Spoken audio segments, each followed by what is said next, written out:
আসসালামু আলাইকুম। মন মেজাজ আজকে অনেক খারাপ আছে। যাই হোক, এই যে চোখ চোখ দেখাই মানে কথা বলার মতো অবস্থা নাই। চোখ না দেখায় কথা বলি, এটাই ভালো। বিশেষ করে গতকালকে দেখলাম বাংলাদেশ ক্রিকেট বোর্ড যে টি-20 বিশ্বকাপের দল ঘোষণা করছে। আমি একটা জিনিস বুঝলাম না,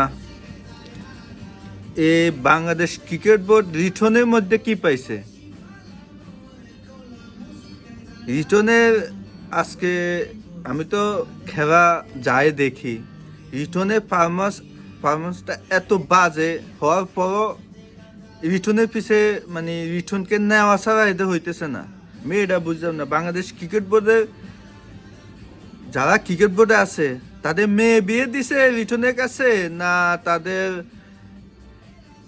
বোন বিয়ে দিছে রিটনের কাছে, যে রিটন ছাড়া বাংলাদেশ ক্রিকেট মানে সামনে যাইতে পারবে না। আমি এটা বুঝলাম না, মানে রিটন ছাড়া কি বাংলাদেশের কি ক্রিকেট অসল নাকি? মানে রিটন না থাকে বাংলাদেশের মানে ক্রিকেট খেলা হবে না। আমি এটাই বুঝলাম না। আর বাংলাদেশ ক্রিকেট বোর্ড রিটনের ভিত্তি কি পাইছে এটা আমি বুঝলাম না।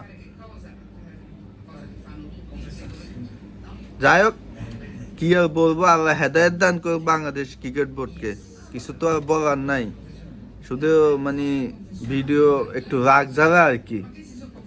এই রিটন ওপেনিং একটা জুটি, ওপেনিং জুটি যদি ক্রিকেটের মধ্যে ভালো না খেলে তো সামনে তো একটা বড় আকারে রান করাও সম্ভব না।